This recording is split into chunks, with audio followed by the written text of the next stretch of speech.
Vamos a conversar esta mañana, a analizar qué es lo que está sucediendo con esos candidatos a algunas alcaldías que, a pesar de que se les ha revocado la inscripción por parte del Tribunal Supremo por no contar con el finiquito, siguen en campaña electoral. Y tenemos otro caso que llama la atención, y es el caso del expresidente Alfonso Portillo, quien él no es que se le haya revocado la inscripción, sino simplemente no pudo ser inscrito cuando el Tribunal Supremo Electoral le aplica los criterios contenidos en el artículo 113 constitucional. A pesar de ello y de que ellos están presentando algunas impugnaciones ante las diferentes instancias de justicia, pues no han parado en su intento por competir en este proceso electoral. Vamos a conversar así esta mañana con la licenciada Anaeli López. Ella es magistrada suplente del Tribunal Supremo Electoral. Bienvenida, licenciada, nuevamente a Canal Antigua. Y quisiéramos saber qué es lo que está sucediendo en estos casos. ¿Es un vacío legal o la legislación posiblemente permite a un candidato que no ha sido inscrito todavía realizar campaña electoral? Bueno, buenos días, gracias por la oportunidad. Sí es importante que la población se entere que no es ni un capricho del Tribunal Supremo Electoral ni un abuso. Existe la posibilidad legal del debido proceso. Y cuando a mí me rechazan algo, yo tengo la oportunidad de apelar sobre esto o de plantear los recursos que sean necesarios para lograr que esa situación cambie. Lamentablemente el proceso es largo. Primero tenían que plantear la nulidad, luego la revisión, luego irse al amparo ante la Corte Suprema de Justicia y luego todavía les queda la apelación ante la Corte de Constitucionalidad. Y en el caso del señor Portillo, él dice todavía que va a ir, si le dijeran no, a la Corte Interamericana. Bueno, es importante tener en cuenta eso porque el debido proceso, el derecho de defensa, están dentro de la Constitución.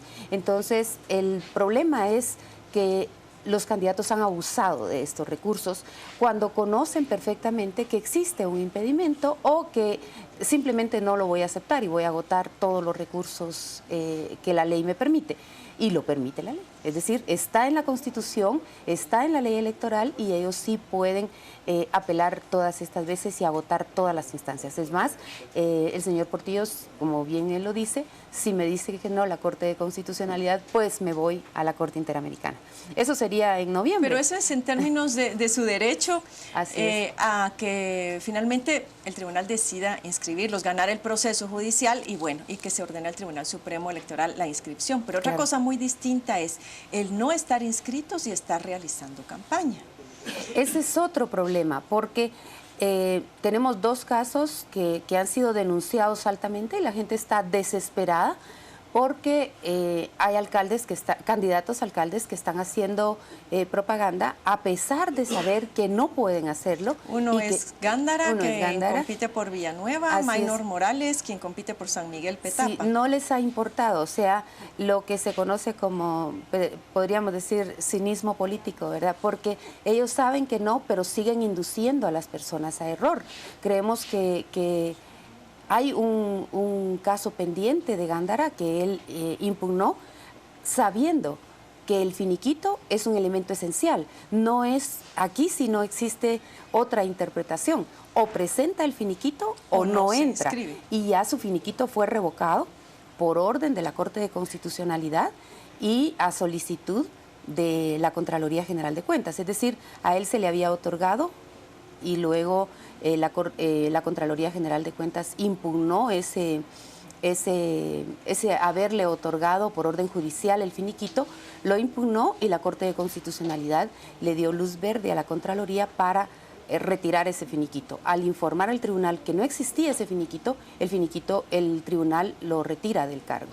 Pero ustedes, como máxima autoridad en materia electoral, ¿no correspondería un serio llamado de atención, algún tipo de sanción o amonestación a estos candidatos que están en plena campaña sin tener el derecho a hacerlo? Es que no se trata que no tengan el derecho. Ellos impugnaron y mientras impugnen, la resolución nuestra no está firme, ¿verdad? Entendemos que no hay manera de que él entre porque falta un elemento esencial, pero impugnó. Entonces, mientras el proceso esté en periodo de resolución, nosotros no podemos hacer nada más que suspenderlo. Sabemos que en la papeleta no va a salir. por muy lejos que llegue su impugnación. Y él va a seguir haciendo su propaganda, lamentablemente engañando a la población con el argumento de que impugné y por eso tengo mi credencial, y enseña su credencial, ¿verdad?, en su propaganda, porque eso nos han enviado. Es decir, pero la posibilidad, como usted menciona, es remota. Yo creo que, cero. Es cero. Es cero en estos porque dos casos, en el del señor Portillo, no sabemos. En el del señor Portillo existe criterio. Entonces, por ser nuestro criterio, el criterio del tribunal, un criterio de no objetivo, sino más de... la honorabilidad es tan subjetiva, todo lo demás es tan subjetivo, que si bien es cierto, es subjetivo, también es real. También es... los argumentos son sólidos, pero no se le está negando porque cumplió la pena, ni por esto, sino por no ser el apto, ¿verdad? No ser la persona idónea. Para el caso, para el cargo, ¿verdad? Y esto no es fraude, licenciada, no caería dentro de esa definición, porque un fraude es un engaño.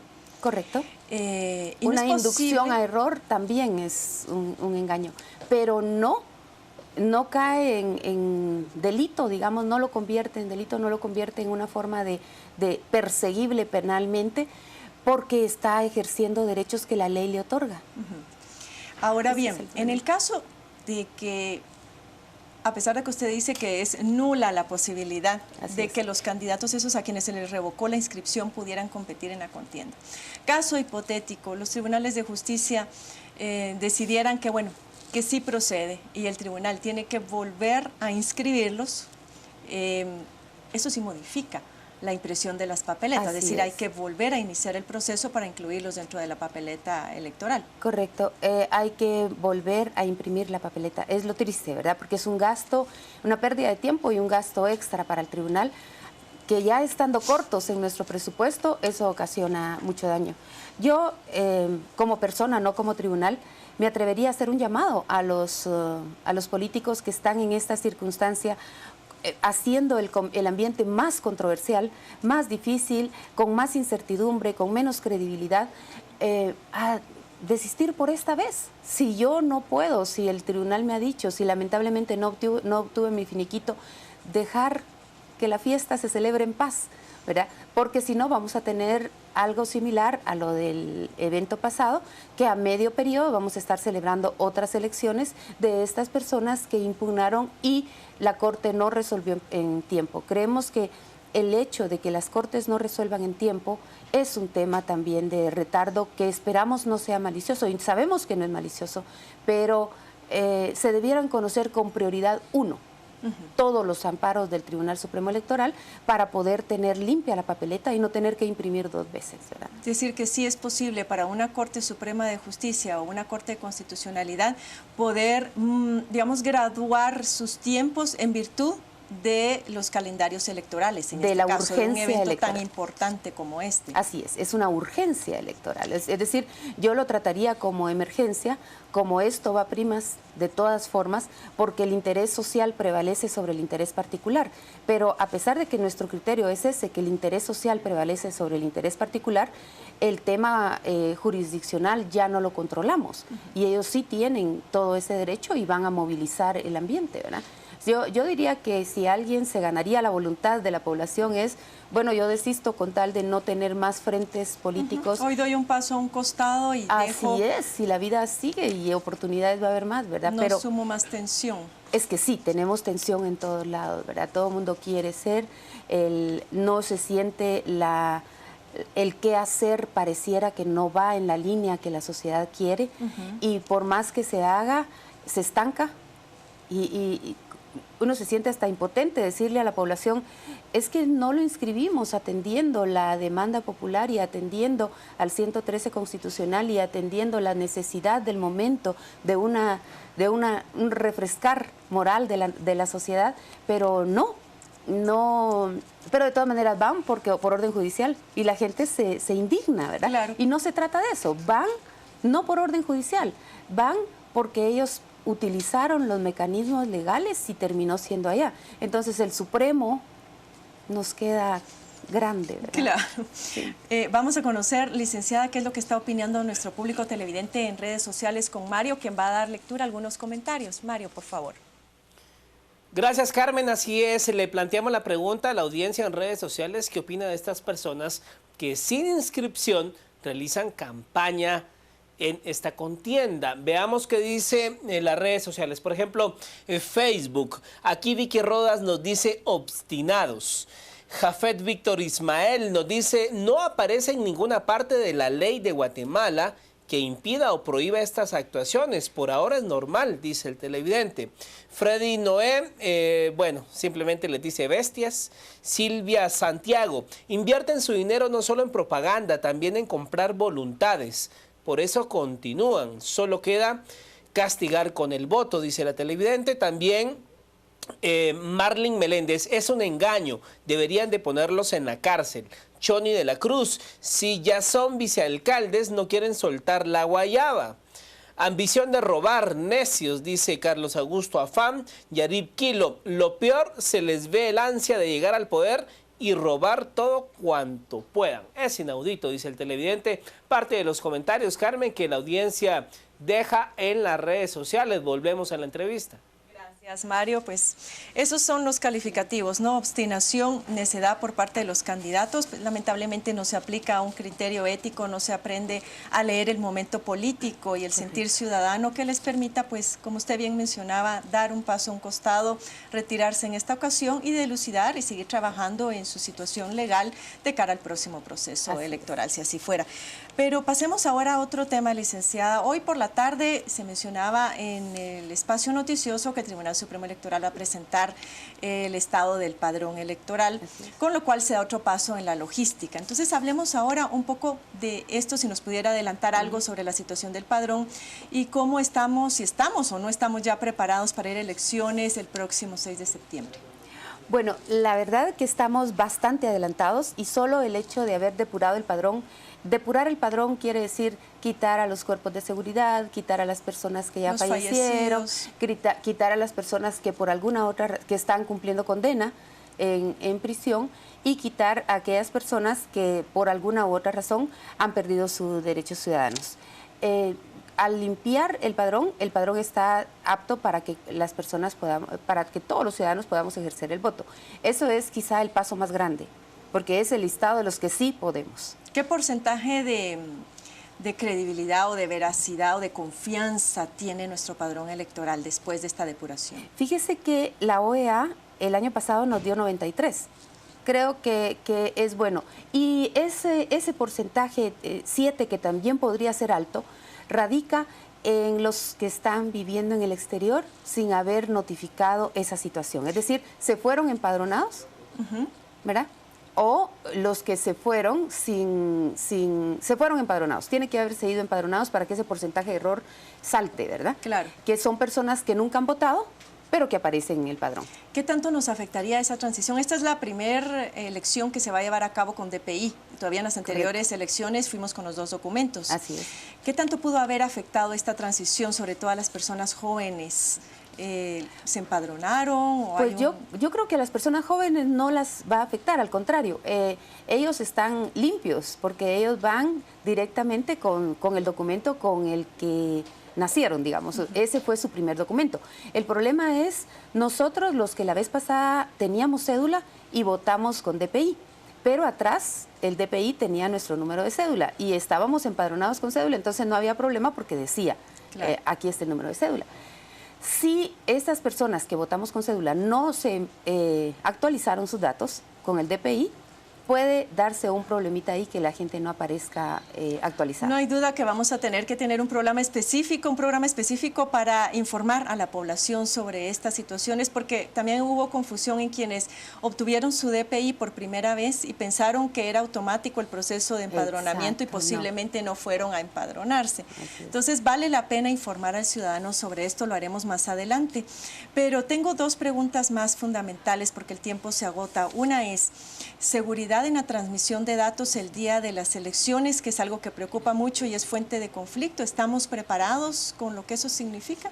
Estamos preparados de forma preventiva, es decir, además de haber tomado todas las medidas necesarias para que esto salga bien, se tienen dos fuentes más para cubrirnos en el hipotético caso que algo suceda. Es decir, si sucediera un apagón, que es lo que más se prevé, tenemos dos plantas generadoras con la misma potencia de la primera para suplir inmediatamente.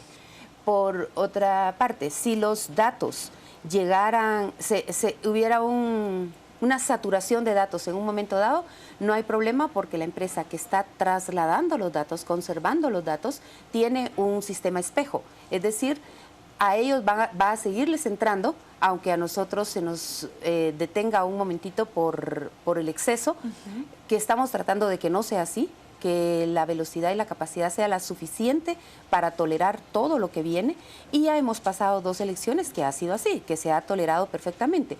Quiere decir que si hemos pasado 2 elecciones con esa potencia y hoy la mejoramos, va a estar mejor. Yo le diría a la población, tranquilos en el sistema, en el hecho de que sea en el Parque de la Industria, ya fue ahí y la sacamos exitosamente. Y el apagón no fue ahí. El apagón no fue ahí. No fue ahí. Entonces... Y el último tema que ya me tengo que ir a la mesa principal es el proceso de reformas a la ley electoral y lo que establece el artículo 176 en cuanto a la aprobación que tienen que hacer los diputados al Congreso de la República. Cuéntenos brevemente acerca de esto, ¿qué podemos esperar? Nos preocupa bastante porque la Constitución claramente dice que en la tercera lectura deberán votar y aprobar con 2/3 partes. Si ellos pretenden aprobar con este mismo número, o 93, 95, lo que sea, menor de 105 votos, estaríamos perdiendo el tiempo, porque la Corte va a regresar esa enmienda diciendo que no, esas reformas diciendo que no fueron aprobadas con el número de Recordar votos. aquí a nuestro público televidente que la primera lectura se aprobó con alrededor de 93 votos. Lo cual vale.